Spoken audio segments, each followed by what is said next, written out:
हा रस्ता पूर्ण झाला कारण सत्ता बदल झाला आणि एकनाथ शिंदेजी मुख्यमंत्री झाले, नाहीतर अजून 2-4-5 वर्ष हा रस्ता पूर्ण झाला नसता।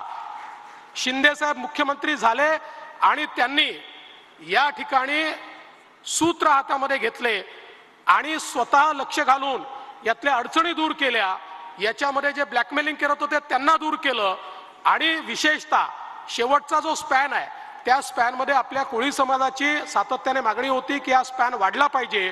त्या संदर्भात बैठका घेऊन म्हणजे हे देखील सांगितलं पाहिजे की ते लोक उद्धवजींकडे पण गेले होते, पण उद्धवजींनी त्यांना एंटरटेनही केलं नाही। पण ज्यावेळेस ते मुख्यमंत्र्यांकडे आले, मुख्यमंत्री मोदयांनी आम्हाला बोलवलं, बैठक घेतली आणि हा स्पॅन वाढवण्याचा निर्णय आणि आपल्या कोळी समाजाला त्या ठिकाणी न्याय देण्याचा निर्णय घेतला।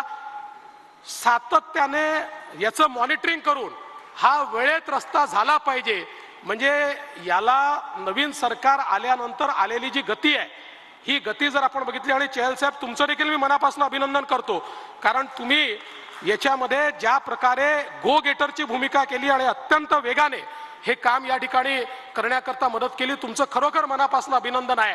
पण याचं खरं म्हणजे हे सगळं का होऊ शकलं तर राज्यातले मुख्यमंत्री खंबीर होते आणि ते पूर्ण ताकदीने या प्रकल्पाच्या मागे उभे राहिले, वारंवार याचं इन्स्पेक्शन केलं, जिथे जी अडवणूक होत होती ती अडवणूक दूर केली आणि म्हणून आज हा कोस्टल रोड या ठिकाणी होतोय।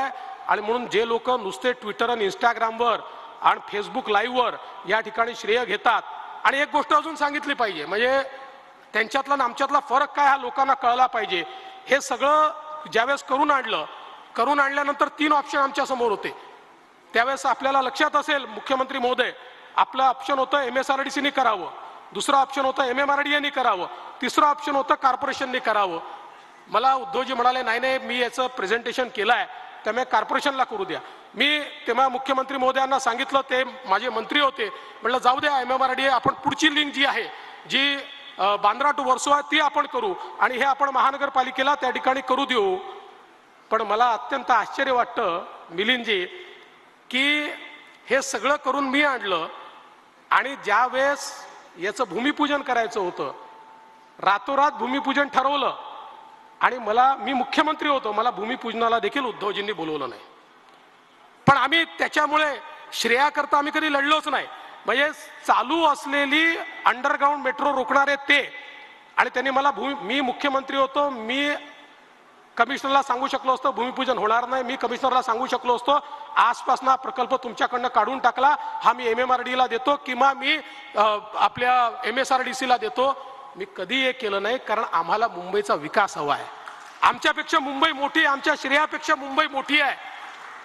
अरे एखादा देवेंद्र फडणवीस राहील जाईल त्यांनी काय फरक पडतो, पण मुंबईचं जे इन्फ्रास्ट्रक्चर आपण तयार करू शकलो आहे त्यामुळे मुंबईकर जन्मभर आपलं नाव घेणार आहेत। मुंबईकरांच्या जीवनामध्ये एक मोठं परिवर्तन आपण या ठिकाणी करतोय, त्यामुळे कोत्या मनाची लोक काय असतात आणि मोठ्या मनाची लोक काय असतात हे याच्यातनं निश्चितपणे आपल्या लक्षात येईल। आणि म्हणून मी सगळे कधी बोललो नसतो, पण काल ज्यावेळेस मी बघितलं की ज्या लोकांनी केवळ याच्यामध्ये स्पोक टाकण्याचं काम केलं ते श्रेय घेण्याचा प्रयत्न करतात, त्यावेळेस माझ्या लक्षात आलं की कधीतरी सत्य सांगितलं नाही तर लोकांना खोटं बोललेलंच खरं वाटतं, आणि म्हणून आज सत्य या ठिकाणी सांगितलंय।